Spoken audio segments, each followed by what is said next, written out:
sebelum Masehi, dan beliau diangkat menjadi nabi pada tahun 1750 sebelum Masehi. Berdasarkan garis keturunannya, Nabi Yakub ini adalah putra dari Nabi Ishak bin Ibrahim. Artinya, Yakub adalah cucu dari Nabi Ibrahim alaihissalam. Menurut suatu riwayat, Yakub diutus di sebuah negeri bernama Kanaan di Palestina.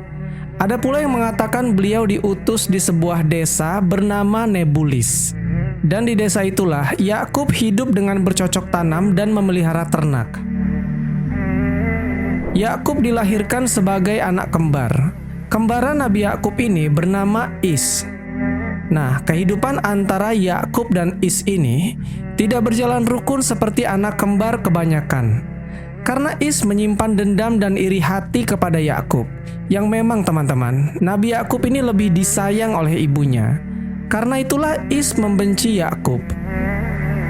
Ditambah lagi, suasana menjadi semakin buruk dan tegang manakala Yakublah yang diajukan oleh ibunya ketika ayahnya meminta salah seorang anaknya untuk diberkahi dan didoakan. Sedangkan waktu itu Is tidak diajak, bahkan tidak diberitahu sama sekali oleh sang ibu. Akhirnya, setelah kabar itu sampai ke telinga Is, dia pun menjadi tambah kesal, sebab dia tidak mendapat kesempatan yang sama seperti Yakub yang mendapatkan berkah dan doa dari ayah mereka, yaitu Nabi Ishak alaihissalam. Dan setelah peristiwa itu, Is pun menampakkan sifat dingin dan kaku kepada Yakub, karena Is begitu luar biasanya kesal dengan ketidakadilan yang ada di dalam keluarganya. Maka Yakub pun mendatangi ayahnya dan mengadukan sikap permusuhan yang ditampakkan Is itu. Yakub berkata, "Wahai ayahku, mohon berikan pendapatmu apa yang harus kulakukan untuk menghadapi Is yang sekarang membenciku dan selalu menyindirku dengan kata-kata yang menyakitkan hatiku, supaya hubungan persaudaraan kami berdua yang renggang ini bisa berubah saling mencintai dan saling menyayangi." Is marah kepada ayah yang memberkahi dan mendoakan aku agar aku memperoleh keturunan soleh, rezeki yang mudah dan kehidupan yang makmur serta kemewahan.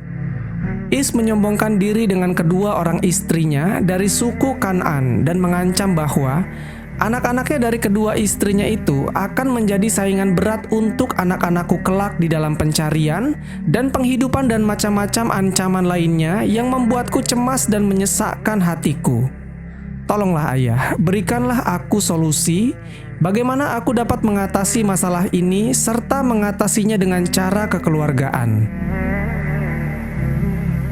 Nabi Ishak ini teman-teman, memang sudah kesal melihat hubungan kedua putra kembarnya yang makin hari makin meruncing.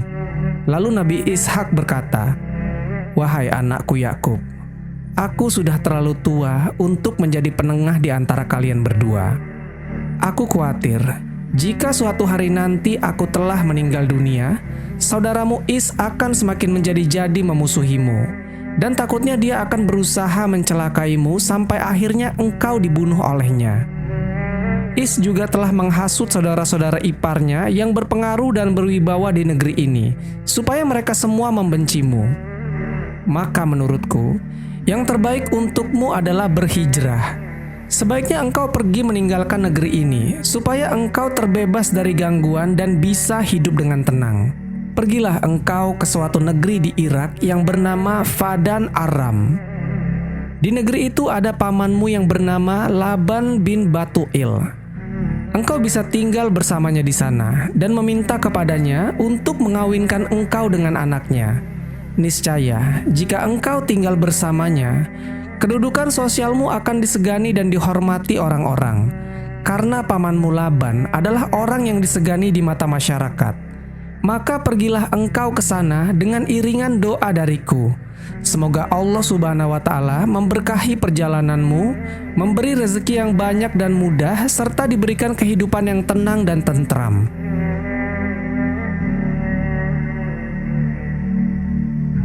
Akhirnya, setelah mendengar saran dari sang ayah, Nabi Yakub pun langsung berkemas dan mempersiapkan barang-barang yang diperlukan selama dia dalam perjalanan menuju tanah Irak. Setelah semuanya telah disiapkan, Dengan hati yang sedih, Nabi Yakub pun berpamitan kepada ayah dan ibunya. Setelah itu, beliau berangkat meninggalkan rumahnya dan tanah kelahirannya. Di dalam perjalanannya, beliau melalui jalanan berpasir dan padang Sahara yang luas, ditemani matahari yang panas yang membakar kulit. Sesekali Nabi Yakub berhenti untuk beristirahat sejenak. Saat itu, beliau terasa sangat lelah dan berencana untuk tidur sejenak di bawah teduhan sebuah batu karang yang besar. Ketika Nabi Yakub tertidur, beliau bermimpi. Di dalam mimpinya itu, Yakub melihat dia dikaruniai rezeki yang luas, kehidupan yang aman damai, keluarga dan anak cucu yang soleh dan berbakti, serta dikaruniai kerajaan yang besar dan makmur. Lalu ketika Yakub terbangun, dia menoleh kanan dan kirinya, ternyata itu hanyalah mimpi. Namun beliau percaya bahwasanya suatu hari mimpinya itu akan menjadi kenyataan, karena sesuai dengan apa yang telah didoakan oleh ayahnya waktu itu. Kemudian teman-teman, Nabi Yakub pun bangkit dan melanjutkan perjalanannya. Akhirnya, setelah berhari-hari siang dan malam menempuh perjalanan yang membosankan, sampailah Yakub di pintu gerbang kota Padan Aram. Alangkah senangnya Yakub ketika dia melihat binatang-binatang peliharaan berkeliaran di atas padang rumput dan melihat para penduduk kota yang hilir mudik di dekat gerbang tersebut. Sesampainya di salah satu persimpangan jalan, dia berhenti sebentar dan bertanya kepada salah seorang penduduk yang lewat, di manakah letak rumah pamannya yang bernama Laban. Karena Laban ini orang yang sangat kaya raya di kota itu, dan dia juga adalah seorang pemilik dari suatu peternakan yang terbesar di kota itu, maka orang-orang yang ditanya pun pasti mengetahui di mana rumahnya. Kemudian, penduduk yang ditanya itu segera menunjuk ke arah seorang gadis cantik yang sedang menggembala kambing. Dan penduduk itu berkata kepada Yakub, "Kebetulan sekali, itulah dia salah satu putrinya Laban yang bernama Rohil. Itu perempuan yang sedang menggembala kambing. Mintalah kepadanya untuk mengantarkan engkau ke rumah ayahnya." Dengan hati yang berdebar-debar, Nabi Yakub pun menghampiri perempuan cantik yang sedang menggembala kambing itu. Dengan suara yang terputus-putus, seakan-akan ada sesuatu yang mengikat lidahnya, Yakub memperkenalkan diri bahwa dia adalah saudara sepupunya. Ibunya Yakub yang bernama Rifkoh adalah saudara kandung dari ayah si gadis itu. Selanjutnya, Yakub menjelaskan kepada gadis itu bahwa ia datang ke Padan Aram dari Kanaan dengan tujuan untuk menemui ayah si gadis. Kemudian gadis itu mengajak Yakub untuk berjalan menuju rumahnya. Setelah sampai di rumah Laban, Nabi Yakub pun langsung mengatakan bahwa dia adalah anak dari Ishak dan Rifkoh. Laban pun kemudian memeluk anak dari saudaranya itu, menandakan bahwasanya kedatangan Yakub diterima gembira oleh pamannya tersebut. Maka disiapkanlah oleh Laban bin Batuil kamar untuk Yakub di rumah itu, yang tidak berbeda dengan tempat-tempat anak kandungnya sendiri, di mana dia dapat tinggal sesuka hatinya seperti di rumahnya sendiri. Setelah selang beberapa waktu Yakub tinggal di rumah Laban, Yakub pun menyampaikan pesan dari sang ayah, yaitu untuk menikahkan Yakub kepada salah satu dari anaknya Laban tersebut. Pesan dari ayahnya pun diterima oleh Laban, dan Laban juga langsung setuju untuk mengawinkan salah seorang anaknya dengan Nabi Yakub, tapi dengan sebuah syarat. Sebagai mas kawin pernikahannya, Yakub diharuskan bekerja di perusahaan peternakan milik Laban selama 7 tahun lamanya. Kemudian, Yakub pun menyetujui persyaratan tersebut. Akhirnya, dengan semangat dan dengan kedisiplinan yang tinggi, Yakub pun bekerja di perusahaan peternakan terbesar di kota Padan Aram itu. Teman-temanku seiman, setelah 7 tahun lamanya Yakub bekerja di sana, kemudian Yakub menagih janjinya kepada Laban. Saat itu Yakub hendak menikahi salah seorang putri Laban yang bernama Rohil. Namun, Laban malahan menawarkan kepada Yakub untuk menikahi anaknya yang lain yang bernama Laya. Yang tak lain Laya ini adalah kakak dari Rohil. Sebenarnya teman-teman, Selama tinggal dan bekerja di sana, Yakub telah lama menyukai Rohil dan memendam rasa cintanya itu untuk menunggu waktu 7 tahun, supaya nantinya Yakub bisa menikah dengan Rohil. Laban pun mengerti isi hati dan kemauan Yakub tersebut. Tapi masalahnya adalah, waktu itu ada adat istiadat yang berlaku di sana. Seorang adik tidak boleh melangkahi kakaknya kawin lebih dulu. Akhirnya, sebagai jalan tengah dari permasalahan ini, supaya Yakub juga tidak kecewa dan mereka juga tidak melanggar adat istiadat, Laban menyarankan kepada Yakub untuk menikahi Laya terlebih dahulu. Kemudian, setelah 7 tahun mereka menikah, barulah Yakub menikahi Rohil sebagai istri kedua. Akhirnya, Yakub pun menerima saran dari pamannya tersebut, dan menikahlah Yakub dengan Laya. Lalu setelah 7 tahun kemudian, Yakub pun menikah lagi dengan Rohil, yang ketika itu menjadi istri keduanya. Dengan demikian, saat itu Yakub memiliki 2 istri, yang kedua istrinya itu adalah saudara sekandung. Pada masa itu, hal tersebut belum ada larangan hingga diutusnya Nabi Muhammad SAW. Hal semacam itu tidak diperbolehkan lagi. Selama pernikahannya, Allah Subhanahu wa Ta'ala menutupi kekurangan Laya dengan memberikan keturunan beberapa anak laki-laki dari istri pertama Nabi Yakub ini. Rohil pun menjadi cemburu karena dia belum menghasilkan keturunan sama sekali. Pada suatu hari, Laban memberikan hadiah kepada kedua putrinya itu, yaitu budak atau hamba sahaya 2 orang wanita untuk menjadi pembantu di rumah tangga mereka. Laya diberi budak bernama Zilfa, sementara Rohil diberi budak bernama Bilha. Nah, karena Rohil ini lama tak punya anak, akhirnya pada suatu hari, Rohil menghadiahkan budaknya yang bernama Bilha ini ke Yakub. Kemudian Yakub pun menikahinya, dan Yakub kemudian memiliki anak dari Bilha. Lalu, ternyata Laya juga cemburu. Maka Laya juga memberikan budaknya yang bernama Zilfa ini ke Yakub. Kemudian Yakub menikahinya. Kini Nabi Yakub memiliki 4 orang istri. Dari ketiga istrinya itu, Yakub memiliki 10 orang anak, sementara dari Rohil belum ada. Akhirnya, setelah menunggu sekian lama, Rohil pun melahirkan seorang anak laki-laki yang berwajah sangat tampan. Anak itu dia beri nama Yusuf, yang nantinya akan kita kenal sebagai Nabiullah Yusuf alaihissalam.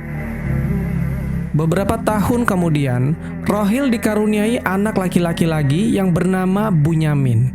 Jadi total semua anak Nabi Yakub ada 12 orang dari perkawinannya dengan 4 istrinya itu. Dari istri pertamanya yang bernama Laya, melahirkan 6 anak laki-laki yang bernama Rubail, Syamun, Lawi, Yahuza, Rubalun, dan Yasyur. Dari istri kedua yang bernama Rohil, melahirkan 2 anak laki-laki juga yang bernama Yusuf dan Bunyamin. Dari istri yang ketiga yang dulunya adalah budaknya Rohil yang bernama Bilha, melahirkan 2 anak laki-laki yang bernama Dan dan Naftali. Dan dari istri yang keempat yang dulunya adalah budak dari Laya yang bernama Zilfa atau Zulfa, melahirkan 2 anak laki-laki juga yang bernama Jad dan Ashir. Jadi semua anak Nabi Yakub ini berjenis kelamin laki-laki yang jumlahnya ada 12. Yang nantinya akan muncul 12 suku besar dari kelompok Yahudi. Yang semua bangsa Yahudi berasal dari 12 anak Nabi Yakub ini. Kisah ini bersumber dari literatur Israiliyat milik ahli kitab, yang juga dinukilkan oleh Imam Ibnu Katsir di dalam kitabnya Qisasul Anbiya, dan juga beberapa ulama lainnya dalam kitab-kitab tafsir mereka. Sobat Jazirah Ilmu yang dimuliakan Allah, kisah tentang Nabi Yakub selanjutnya adalah ketika Nabi Yakub bertarung gulat dengan Allah, dan Yakublah yang menang. Kisahnya seperti ini, teman-teman. Pada suatu perjalanan di malam hari, ketika itu Nabi Yakub membawa ke-4 istrinya dan ke-11 anaknya. Saat itu mereka sedang berada di tempat penyeberangan di sungai Yarmuk. Nabi Yakub menyeberangkan satu persatu anggota keluarganya itu, hingga tinggallah Yakub seorang diri. Lalu saat itu ada seorang laki-laki yang bergulat dengan Yakub. Pergulatan itu terjadi sampai subuh. Nah, ketika pria yang bergulat dengan Yakub ini melihat bahwa dia tidak dapat mengalahkannya, pria itu memukul sendi pangkal paha Nabi Yakub, sehingga sendi pangkal paha Yakub pun terpelecok ketika dia bergulat dengan orang itu. Lalu pria itu berkata, "Biarkanlah aku pergi, karena fajar telah menyingsing." Kemudian Yakub menjawab, "Aku tidak akan membiarkanmu pergi sebelum engkau memberkati aku." Kemudian pria itu bertanya, "Siapakah namamu?" Nabi Yakub menjawab, "Aku adalah Yakub." Lalu pria itu berkata, "Namamu tidak akan disebutkan lagi sebagai Yakub, tetapi Israel, sebab engkau telah bergulat melawan Allah dan manusia, dan engkau menang." Kemudian Yakub berkata, "Katakanlah juga siapa namamu." Pria itu menjawab, "Mengapa engkau menanyakan namaku?" Kemudian diberkatilah Yakub di situ. Lalu Yakub menamai tempat itu dengan nama Niel, sebab katanya, "Aku telah melihat Allah berhadapan muka, tetapi nyawaku tertolong." Lalu tampaklah kepadanya matahari terbit ketika dia telah melewati Niel, dan Yakub berjalan pincang karena pangkal pahanya. Itulah sebabnya sampai sekarang orang Israel tidak memakan daging yang menutupi sendi pangkal paha, karena dia telah memukul sendi pangkal paha Yakub pada otot pangkal pahanya. Teman-teman yang mendengar kisah ini pasti bakalan bertanya-tanya, kok bisa ada orang yang berduel sama Tuhan? Kisah yang terdapat di dalam kitab Kejadian 32 ayat 22-32 ini, memang kisah ini membingungkan para pendeta, sehingga mereka mencarikan penafsiran yang cocok untuk menutupi keganjilan dari isi kitab mereka. Di dalam Islam sendiri, sosok Allah Subhanahu wa Ta'ala adalah zat yang maha besar dan maha perkasa. Bagaimana mungkin bisa berduel dengan manusia yang sejatinya manusia adalah ciptaannya? Tentu saja, mudah sekali untuk Allah Subhanahu wa Ta'ala menghancurkan manusia. Dan untuk apa Allah bersusah payah bergulat sampai pagi? Di akhir kisah, Nabi Yakub tinggal bersama anaknya, yaitu Nabi Yusuf di Mesir. Yang ketika itu Nabi Yusuf ini telah tumbuh menjadi pria dewasa yang sangat gagah dan tampan. Dan Yusuf juga menjadi pembesar di kerajaan Mesir. Kisah lengkap Nabi Yusuf bisa teman-teman tonton di link yang ada di pojok kanan atas. Menurut sebuah riwayat, pada usia 147 tahun, Nabi Yakub wafat dan dimakamkan di Mesir. Sebelum beliau wafat, Nabi Yakub berpesan kepada seluruh anak-anaknya agar selalu taat dan berada di jalan Allah Subhanahu wa Ta'ala. Wallahu a'lam bishawab. Jadi itulah kisah Nabi Yakub. Semoga kisah ini bermanfaat.